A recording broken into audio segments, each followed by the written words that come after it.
Namaste to one and all. Welcome back to another session of Science at Your Tips. We were discussing the introduction of metals and non-metals lesson of our 8th class science DAV syllabus. So in that we have seen already what is meant by metallurgy, what are minerals, what are ores, and where these metals and non-metals are available and in which form they are available. That also we have seen. So let us continue the session. So today we are going to discuss few physical properties of these metals and non-metals. So let us start the lesson. So in these physical properties, that is, what is the physical state, what are their melting and boiling points, what is their density, whether they conduct the electricity or not, whether they conduct the heat or not, these all we are going to discuss today. So let us start. First property we have here, physical state. So you know already that many of the metals will occur in solid state. Many of the metals will occur in solid state at room temperature. But we have some exceptional cases also. What is that? Mercury, which is a liquid metal. And non-metals, many of them are occurring in gaseous and solid forms. Gaseous and solid forms. Solid forms you can see here examples: sulfur, carbon, phosphorus, like that. And gases we can say nitrogen, oxygen, hydrogen, fluorine, chlorine, these all. One liquid non-metal also we have, that is bromine. Bromine is the liquid metal we have here. Okay. Now, second property if you observe, melting point. So as we have seen, metals are solids at room temperature. What will be their melting point? Let us discuss that. So metals generally have high melting points. If you take the examples, iron 1536 degrees Celsius, copper 1085 degrees Celsius. But some metals are there which are having less melting point also, like cesium 28.7 degrees Celsius, gallium 29.76 degrees Celsius. That means mostly in summer they will appear in the form of liquids only. Okay. Now, coming to non-metals. Many of the non-metals generally will have low melting points. Like sulfur if you take 119 degrees Celsius, phosphorus if you take 111.57 or nearly 112. Here exceptional cases also we have, that is diamond, which is a allotrope of carbon. It has a melting point of 3723 degrees Celsius. This is a non-metal exceptional case which is having the high melting point with 3723 degrees Celsius. So this is about melting point of metals and non-metals. Now let us see the third property, that is nothing but our boiling point. How metals and non-metals are having their boiling point. So as expected, these metals generally have high boiling point. Coming to the examples, tungsten, which is the metal which has a very high boiling point, 5555 degrees Celsius, and iron 3000 degrees Celsius, copper 2562 degrees Celsius. So here tungsten, if you see, it has a speciality. High boiling point is there easily at normal temperatures. Even if you go somewhat higher than room temperature like that, they are not going to boil. It will not convert into vapor form. That is why it is taken as a filament in the bulb.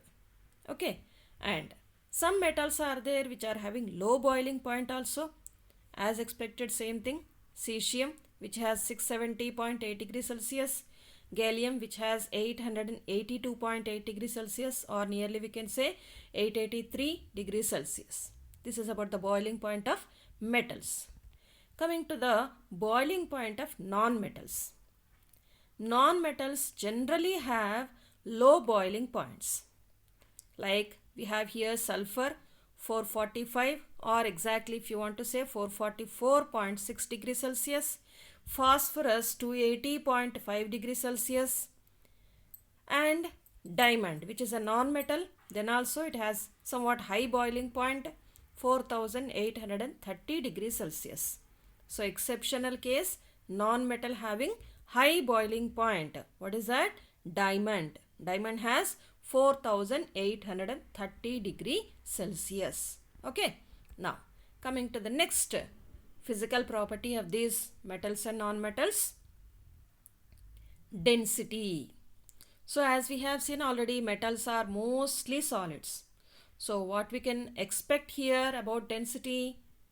Metals generally have high density except sodium and potassium. Sodium and potassium are so soft metals. You know already that these are known as alkali metals. So they are so soft, even they can be cut with a knife. That much soft metals they are. So these are the exceptional cases which are having less density. Okay. Now coming to the non-metals, generally have low density. Again, exceptional cases, that is diamond, which is a very hard non-metal. That is why it is used even for cutting the glasses also. Next, fifth property, hardness. So what do you expect? Metals will have generally very high hardness. They are very hard. They can withstand high pressure without getting distorted. Again, exceptional cases, sodium, potassium, which can be cut with a knife also. They are not that much hard. They are soft metals. Coming to the non-metals. Non-metals are generally brittle.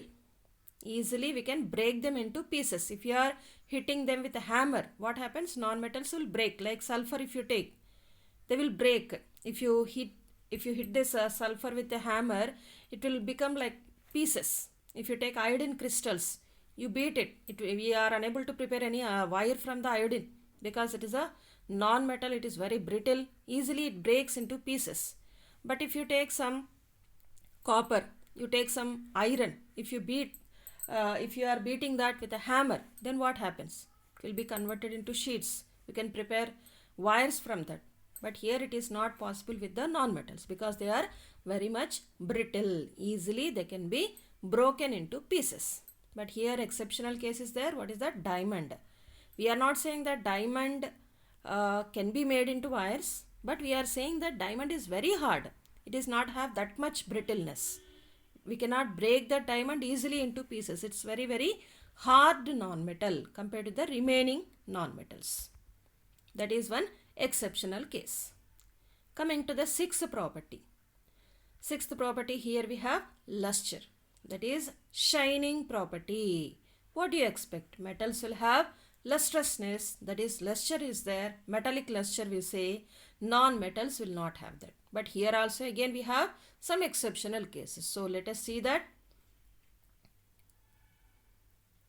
Metals have a shining surface and non-metals have a dull appearance. But here again exceptional case. Non-metal iodine, which has natural luster. Iodine is an exceptional case. A non-metal which is having the natural luster. Shining surface is there for the iodine. Then sixth property, malleability. In hardness we have discussed already. Malleability is nothing but this is the property of making that material into sheets. It is a physical property of the metals that defines the ability to be hammered, pressed or rolled into thin sheets without breaking. In other words, we can say it is a property of a metal to deform under compression. Whenever pressure is applied, their form is changing, their shape is changing, and they will take a new shape. So that property we are calling it as malleability. So we know already that metals are generally malleable and non-metals are non-malleable. Then coming to the next property,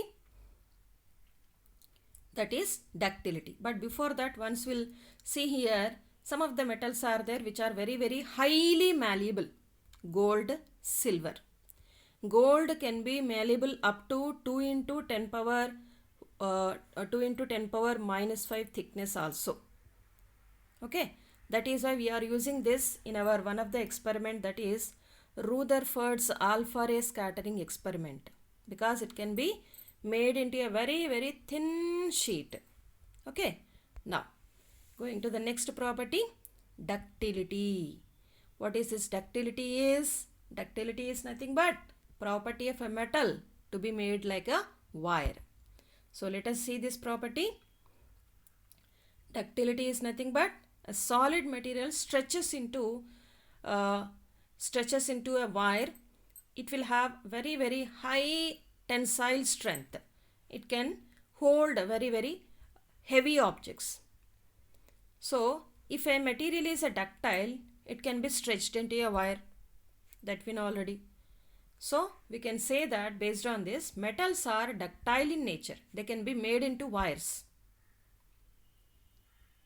And here we have again one example, gold, which is a very, very highly ductile metal, which can be drawn into 2 kilometers wire from 1 gram gold.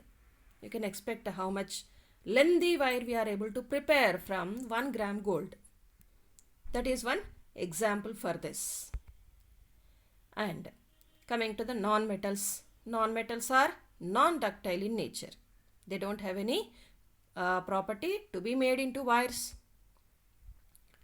Next physical property, tensile strength. So if ductility is there, tensile strength also will be there. So as expected, resistance of the material to breaking under tension, that is called as tensile strength. They are able to hold heavy objects or not. They will break into pieces, or they are able to hold the weights without breaking. So here if they are having resistance under high tension also, that we are calling it as tensile strength. So based on this property, whatever we have seen before, based on that we can say that metals are generally highly tensile due to their malleability and ductility. We have seen already what are these malleability and ductility. And non-metals, as expected, they are not tensile because they don't have malleability and ductility properties. Next physical property, thermal conductivity. So here we have two words, thermal, heat, conductivity, property of conducting, property of transferring the heat in the conduction process. You know already that heat can be transferred in 3 different modes, conduction, convection and radiation. So conduction and convection are the processes in which material is required. Conduction is the property, conduction is the process in which material the particles of the material are not moving from one place to the other place, but transfer of heat will take place. So once we'll observe this property is there for metals or non-metals. So thermal conductivity of a material is nothing but measure of its ability to conduct the heat, energy. Due to this property of the metals, they are used to make utensils for cooking. Whenever we are cooking, we want the we want the food material, we want milk, we want water to be prepared, to be heated. So if metal is heated, that heat will be transferred to the food material or water or milk, whatever we have taken there. So metals are having thermal conductivity, they are able to conduct the heat energy. Because of that, they are used as cooking utensils. But coming to non-metals. Non-metals are generally poor conductors of heat, or we can say insulators of heat, good insulators of heat. Again here we have one exception, that is graphite. Graphite can conduct the heat. Okay, again for that we have some some properties are there for graphite based on the structure of graphite, based on the number of carbons present in that, how that bonds are there between the carbons, based on those all that you are going to learn in higher classes. Now here just you learn Exceptional case is graphite, which is a good conductor of heat. Okay, now let us stop the lesson here. We'll continue the remaining in our next session. Thank you everyone for watching.